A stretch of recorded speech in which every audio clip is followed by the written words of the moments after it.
సింగీతి శ్రీనివాస్ గారు 94 సంవత్సరాల్లో ఆయన డైరెక్ట్ చేసిన సినిమా ఇది.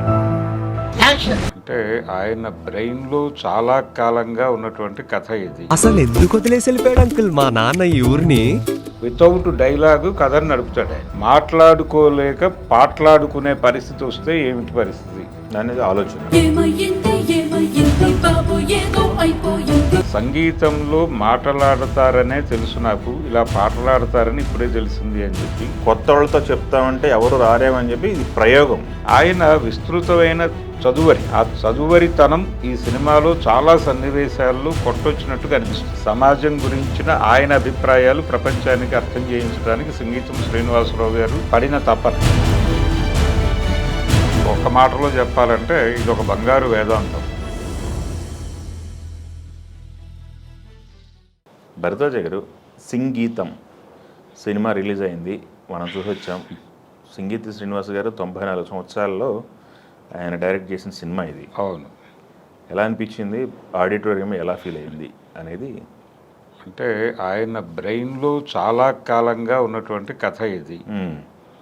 ఒక ప్రత్యేక సందర్భం. అంటే ఆయన గతంలో పుష్పక విమానం సినిమా సైలెంట్ మూవీ అంటారు, కానీ అది సైలెంట్ మూవీ కాదు. అంటే సైలెంట్ మూవీ అంటే మూకీ చిత్రం. ఓకే. దానిలో ఏ రకమైన శబ్దము ఉండదు. శబ్దం రికార్డు చేసే సౌకర్యం లేకపోవడం వలన అలా తీశారు సినిమాలు. ఓకే. సాంకేతికంగా ఓకే. ఒక వ్యాఖ్యాత ఉండి కథని నేరేట్ చేసేవాడు, అది పద్ధతి. కానీ సౌండ్ సిస్టమ్ వచ్చేసిన తర్వాత, సౌండ్ ట్రాక్లు వచ్చిన తర్వాత అలాంటి సినిమా తీయటం అనేది సాహసం. అయితే ఆయన ఎంచుకున్నది ఏంటంటే ఆ సినిమాలో సౌండ్ ఉంటుంది, మ్యూజిక్ ఉంటుంది. ఎల్ వైద్యనాథన్ గారు మ్యూజిక్ ఇచ్చాడు ఆ సినిమాకి. ఓకే. కారుల శబ్దాలు ఇవన్నీ ఉంటాయి, సినిమా పాటలు కూడా మధ్యలో వినిపిస్తాయి. కానీ ఏ పాత్రకి ఇంకొక పాత్రతో మాట్లాడే సందర్భం రాదు, మాట్లాడే అవసరం రాదు. ఓకే. అవసరం రాకుండా సన్నివేశాలు నడపటం, వితౌట్ డైలాగు కథను నడుపుతాడు ఆయన. ఎక్స్పెరిమెంటల్. అది ప్రయోగం, అంతే తప్ప సైలెంట్ మూవీగా కాదు. ఓకే. మాటలు ఉంటాయి కానీ మాట్లాడుకునే సందర్భం పాత్రల మధ్య రాకుండా కథను నడపటం అనే టెక్నిక్ని ఆయన ప్రయోగించి జనాలను ఆకట్టుకున్నాడు. అంటే మనం రాఘవేంద్రరావు గారి సినిమాల్లోనూ, కోదండరామిరెడ్డి గారి సినిమాల్లోనూ ఒక ఫైట్లో వాళ్ళు ప్రయోగం చేసేవాళ్ళు. నేను కాలు కింద పెట్టకుండా వీళ్ళందరినీ కొడతానంటాడు హీరో గారు. ఇక అక్కడి నుంచి కాలు కింద పెట్టకుండానే కొడతాడు. ఆయన కింద పడిపోతుండగా ప్రేక్షకులకి టెన్షన్. ఇంతలో ఎవరో ఒక గాజు సీసాంత్ అంటారు, ఈయన కాలు దాని మీద పడుతుంది, దాని మీద నుంచి రైజ్ అయ్యి విలన్ని కొడతాడు. ఇలా ఒక కమర్షియల్ పద్ధతిలో చేసినట్టుగానే ఆ సినిమాలో కూడా ఎక్కడో చోట ఈ రెండు క్యారెక్టర్లు కలుస్తున్నాయి, వీళ్ళు మాట్లాడుకుంటారని అనుకుంటారు ఆడియన్స్, కానీ మాట ఉండదు అక్కడ. ఆ సందర్భం లేకుండా వాళ్ళిద్దరూ అలా వెళ్ళిపోతారు. మాట్లాడుకోలేని సందర్భాల్లో క్యారెక్టర్లు కళ్ళతో మాట్లాడుకుని అలా వెళ్ళిపోతూ ఉంటాయి. అది ఒక ప్రయోగం చేశాడు. ఆ టైంలోనే ఆయన బ్రెయిన్లో ఇంకొక కథ. అంటే ఏదో ఒక కారణం చేత మనుషులు మాట్లాడుకోలేక పాటలాడుకునే పరిస్థితి వస్తే ఏమిటి పరిస్థితి అనేది ఆలోచన.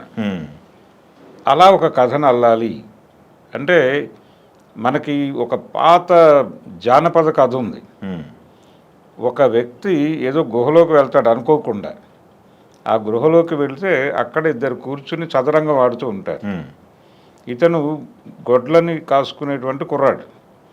అనుకోకుండా గుహలోకి వెళ్ళిపోయి వాళ్ళిద్దరూ ఆడుతున్నటువంటి ఆటను చూసి వాళ్ళకి సలహాలు చెప్తూ 3 ఆటలు గడుస్తాయి. 3 ఆటలు చూస్తారు, వాళ్ళు అంతర్ధానం అవుతారు. అక్కడ ఇతను బయటకు వచ్చేసరికి ప్రపంచం మారిపోయి ఉంటుంది. అంటే 3 జనరేషన్లు గడిచిపోతాయి, వాళ్ళిద్దరూ దేవుళ్ళు. ఓహో. ఒక్కొక్క ఆట ఒక్కొక్క జన్మ.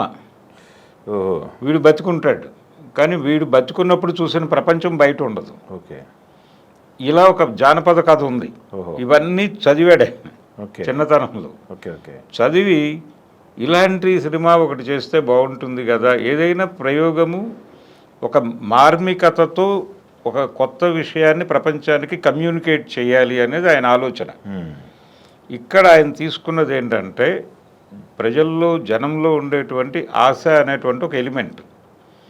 ఆశ అనేటువంటి ఎలిమెంటు హ్యూమన్ రిలేషన్స్ని ఎలా డిస్టర్బ్ చేస్తుంది, మనుషుల మధ్య ఉండాల్సినటువంటి కనీసపు ఐక్యతను కూడా అది ఎలా విచ్ఛిన్నం చేస్తుంది అనేది చెప్పాలనుకుని మనిషి జీవితంలోకి సంపద వచ్చిన తర్వాత వచ్చిన మార్పులన్నింటినీ ఈ కథలో మాట్లాడాలి.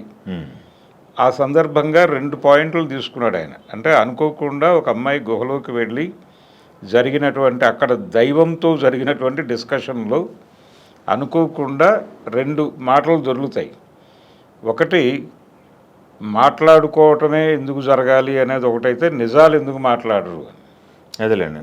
ఈ 2 పట్టుకొని ప్రపంచం అల్లకల్లోలం అయిపోతుంది. మనం ఇంతకుముందు ఇంకొక సినిమా చూసాం, ఏది ఏప్రిల్ 1 విడుదల అని వంశీ గారి సినిమా. ఒక మనిషి నిజాలు మాట్లాడితే ప్రపంచం ఎంత అల్లకల్లోలం అయిపోతుందో ఆ సినిమాలో చూపిస్తాడు. అవును. దానికి మూలం హరిశ్చంద్రుడు అబద్ధం ఆడితే అనే నవల. ఆ నవల ఆధారంగా సినిమా తీశారు. అదొక ఐడియా. సడన్గా ఈ ప్రపంచంలో ఒకడు నిజం మాట్లాడితే ఎంత గందరగోళం జరిగిపోతుంది అనేది చెప్పాలనుకున్నారు. అది కూడా మిక్స్ అయింది దీనిలో. అంటే మనసులో అనుకునే విషయాలు బయటికి చెబితే ఎంత అల్లకల్లోలం అయిపోతుంది. ప్రతి ఒక్కడు ఓపెన్ అయిపోతాడు ప్రపంచానికి, వాడి రియాలిటీ ఏమిటో అర్థమైపోతుంది. ఈ 2 అంశాలని తీసుకుని ఆయన ఒక సంపద చుట్టూ అల్లుకున్నటువంటి కథ. మనుషుల బిహేవియర్ ఎలా మార్పులు చెందుతుంది అనేది. అంటే ఒక అజమాయిషీలో ఉన్నప్పుడు కార్మికుడిగా ఎలా ఉంటాడు, తనే సంపదకి యజమాని అయినప్పుడు ఎలా బిహేవ్ చేస్తాడు, ఇవన్నీ తీసుకుని ఈ ఎలిమెంట్స్ అన్నిటినీ సంఘటనలుగా మార్చి క్యారెక్టర్స్తో దాన్ని పలికిస్తూ కథను నడిపాడు. ఆ కథని కొత్త వాళ్ళతో చెప్తామంటే ఎవరు రారేమని చెప్పి ఇది ప్రయోగంతో ఆకర్షించాడు. థియేటర్లకు నడిపారు ప్రేక్షకులు. ఆయన స్కీమ్లో అది కూడా భాగం. ఆ భాగంలో అనుకోకుండా వాళ్ళు మాట్లాడుకోలేని పరిస్థితిలోకి వెళ్ళిపోయి పాటలాడుకుంటూ ఉంటారు.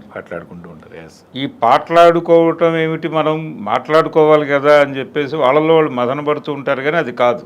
అదే తిరిగి మనం మాట్లాడుకోవాలంటే ఏం చేయాలంటే దానికి ఒక సొల్యూషన్ ఉంటుంది. ఆ సొల్యూషన్ ఏంటంటే అసలు మనం ఎక్కడ మొదలయ్యాం, ఇలా తయారవటం వెనకాల మనం చేసిన దుర్మార్గం ఏమిటి అదేలేండి అనేది మనం సమీక్షించుకుని దాన్ని రెక్టిఫై చేసుకుంటే తిరిగి మనం మామూలు స్థితికి వస్తాం అనేది ఒక పరిష్కారం. వచ్చిన తర్వాత మళ్ళీ అక్కడ జనాలకి గనక మీరు వద్దులేండి స్టోరీ, అంటే జనాలని వాళ్ళ ఇష్యూస్లోకి వాళ్ళని ఇన్వాల్వ్ చేస్తే మళ్ళీ వాళ్ళల్లో ఎలాంటి మార్పులు వస్తాయి అనేది. అదే అంటే ఇక్కడ ఒక మావో చెప్పినటువంటి ఒక కథ ఉంది. ఆస్తుల్ని సమాజపరం అంటే మనం దున్నేవాడిదే భూమి అంటున్నాం, దున్నేవాడికే భూమి అని దున్నేవాడికల్లా భూమి ఇచ్చేస్తాం. అప్పుడు వాళ్ళందరూ మనతో సహకరిస్తారు. కానీ తర్వాత మీ భూములు సమాజపరం చేయండి, సమాజం మీకు కావాల్సింది చూసుకుంటుంది అంటే ఇవ్వడానికి వీళ్ళెవరు ముందుకు రారు, వాళ్ళందరూ యుద్ధానికి వస్తారు అంటాడు. ఆ ఇన్స్పిరేషన్ కూడా ఈ కథలో నడిపాడు ఆయన. అంటే సంగీతం శ్రీనివాసరావు గారు చాలా విస్తృతంగా చదివేవాడు. ఆ చదివిన తనం కనిపిస్తుంది. పుష్పక విమానం కథలో కూడా ఆయన తిలక్ అని మన అడపాదడప పవన్ కళ్యాణ్ గారు వాడుతూ ఉంటారు దేవరకొండ బాలగంగాధర తిలక్ గారి కవిత్వాన్ని. ఆ తిలక్ గారి కథలు కూడా రాశాడు. ఆయన రాసిన కథల్లో ఉగ్రవాద నాయకుడు అనే ఒక కథ తాలూకా ఇన్ఫ్లుయెన్స్ పుష్పక విమానం మీద కనిపిస్తుంది. అలాగే దీని మీద కూడా చాలా సాహిత్యం కనిపిస్తుంది. ఆయన విస్తృతమైన చదువరి. ఆ చదువరితనం ఈ సినిమాలో చాలా సన్నివేశాల్లో కొట్టొచ్చినట్టుగా అనిపిస్తుంది. అది ప్రయోగం ఎలా అనిపించింది మీకు? పాటలాడుకోవటం అనే ప్రయోగం ఎలా అనిపించింది అనేది డెఫినెట్గా ఆయన చాలా కొత్త విషయం, అంటే చాలా హ్యూమన్ బిహేవియర్లో ఉన్న విషయాలే ఆయన కొత్తగా చెప్పే ప్రయత్నం చేశాడు. అవి చెప్పడం ప్రధానమైన ఎజెండా. అది చెప్పడానికి ఆయన ఎంచుకున్న మార్గం ఇది. ఈ పాటలాడుకోవటం అనేది అది కనెక్ట్ చేసింది జనాల్ని. కొంచెం లాగ్ అనిపించినప్పటికీ మళ్ళీ కథతో కనెక్ట్ అవుతారు. అక్కడ జరిగే సంఘటనలతో జనాలు కనెక్ట్ అవుతారు. పర్టికులర్గా ఎంపిక చేసుకున్నటువంటి నటీనటులు వాళ్ళు కొత్త ఆర్టిస్టులను తీసుకున్నారు. అహిల్య అనేటువంటి ఒక అమ్మాయి కొంచెం ఫిమేల్ లీడ్గా వెళ్ళింది. తను చాలా అద్భుతంగా యాక్ట్ చేసింది. అంటే ఇంతకు ముందు చూడని ముఖమే కానీ చాలా అనుభవజ్ఞురాల్లాగా నటించింది. థియేటర్ ఆర్టిస్ట్ అనుకుంటాను బహుశా. ఆ పెర్ఫార్మెన్స్లో అది కనిపించింది. అలాగే అయాన్ హీరో క్యారెక్టర్ చేసిన అతను కూడా చాలా బాగా యాక్ట్ చేశాడు. ప్రతి ఒక్క ఆర్టిస్టు పాత కొత్త నటీనటుల మేలు కలయిక సినిమా. అవును, ప్రతి ఒక్క ఆర్టిస్ట్ నుంచి చాలా మంచి నటన రాబట్టుకున్నారు. అలాగే ఆ సన్నివేశ కల్పన, టేకింగు, దానిలో అంతర్గతంగా అంతర్లీనంగా ఒక కామెడీ టచ్ కూడా నడుస్తూ ఉంటుంది. ఎంటర్టైనింగ్, ఆయన ఎక్కడ ఎంటర్టైన్మెంట్ని వదిలిపెట్టలేదు. ఒక సున్నిత హాస్యం నడుస్తూ ఉంటుంది ప్రతి సన్నివేశం వెనకాల. అలాగే రూటెడ్గా అటాచ్మెంట్స్ ఎలా ఉంటాయి అనేది కూడా చాలా అద్భుతంగా చెప్పాడు. ఇలా ఒక మంచి సినిమానే ఇది. అంటే ఫీల్ గుడ్ సినిమా, సమాజం గురించిన ఆయన అభిప్రాయాలు ప్రపంచానికి అర్థం చేయించడానికి సంగీతం శ్రీనివాసరావు గారు పడిన తపన. 94 ఏళ్ల వయసులో ఆయన ఎగ్జిక్యూట్ చేశాడు దాన్ని. ఆ ఎగ్జిక్యూట్ చేయటానికి వీళ్ళందరూ సాంకేతికంగా సహకరించారు ఆయనకి. నాగశ్విన్కి ఆయన మీద ఉన్నటువంటి ఒక గ్రేట్ అడ్మిరేషన్, ఒక వీరాభిమాని తాను అభిమానించేటువంటి దర్శకుడికి ఇవ్వదగిన కానుకని ఇచ్చాడు ఆయన. అది గొప్ప విషయం. ఓకే. అయితే దీన్ని కమర్షియల్గా వైజయంతి మూవీస్తో ఆయన ఒక 30 ఏళ్ల క్రితమే ఒక సినిమా చేసి ఉండాలి. భూలోక వీరుడు అనే టైటిల్తో ఒక ఫ్యాంటసీ స్టోరీని చిరంజీవి గారితో అనౌన్స్ చేశారు. ఓకే. వైజయంతి సంగీతం శ్రీనివాసరావు గారి దర్శకత్వంలో టబు హీరోయిన్. ఆ సినిమాకు ఒక పాట షూటింగ్ అయింది. ఇళయరాజా గారు మ్యూజిక్ డైరెక్టర్. ఓకే. ఒక పాట షూట్ అయింది. తర్వాత కథకు సంబంధించిన కొన్ని ఇబ్బందులు వచ్చి ఆపారు ఆ సినిమాని. ఆ ప్లేస్లో వచ్చిన సినిమానే చూడాలని ఉంది. ఆ చూడాలని ఉంది 50 రోజుల తర్వాత ఆ షూట్ చేసిన పాటను వాడారు ఇందులో. కాబట్టి ఆ రోజున హోల్డ్ అయినటువంటి సంగీతం శ్రీనివాసరావు గారి ప్రాజెక్టు ఇప్పుడు వైజయంతి బ్యానర్లోనే ఇంకోలా బయటకు వచ్చింది. ఓకే. దేవి పడ్డ కష్టం కనిపించింది కదా. దేవి అంటే తను అక్కడ ఆ సందర్భాన్ని వాళ్ళు పాటలాడుకునేటప్పుడు ఎలా కన్వే చేయాలి, ఆ డైలాగుని పాట రూపంలో నడుస్తుంది అక్కడ. దాన్ని ఆయన నడిపిన తీరు అంటే ఇలాంటి సందర్భం మనకు రుద్రవీణ సినిమాలో కనిపిస్తుంది. రుద్రవీణ సినిమాలో ఒక సీన్, ఒక పాట ఉంటుంది. అంటే సంగీతంలో మాటలాడతారనే తెలుసు నాకు, ఇలా పాటలాడతారని ఇప్పుడే తెలిసింది అని చెప్పి హీరోయిన్ ఇంటికి వెళ్తాడు. హీరోయిన్ ఇంటికి వెళ్ళినప్పుడు అక్కడ అందరూ సంగీతంలోనే మాట్లాడుకుంటూ ఉంటారు. అదొక విచిత్రం. అలాగే సినిమా నిండా పాటలు నింపేసి ప్రతి సందర్భానికి ఒక పాట పెట్టేసి, ఆనందం వచ్చినా పాటే, బాధ వచ్చినా పాటే, మధ్యలో చిన్న చిన్న డైలాగులు, లింక్ డైలాగులు ఉంటాయి తప్ప మేజర్ సినిమా అంతా పాటల మీద నడిచే ప్రయోగం ఒకటి బాలచంద్ర గారు చేశారు. అందమైన అనుభవం అని పెట్టి ఇది ఒక పాటల పందిరి అని వేస్తాడు కింద. ఓహో. ఆ పాటల పందిరి కూడా జనాలు విపరీతంగా చూశారు. అంటే చాలా సూపర్ హిట్ సాంగ్స్ వచ్చినాయి దానిలో. కుర్రాళ్ళు ఈ కుర్రాళ్ళు, ఆత్రేయ గారి పాట అందులోదే. ఓకే. అదొక ప్రయోగం. అలాంటి ప్రయోగాలు ఆ రోజుల్లో ఆలోచించేవారు. ఆ టైంలో ఆలోచించిన కథే ఇది కూడా.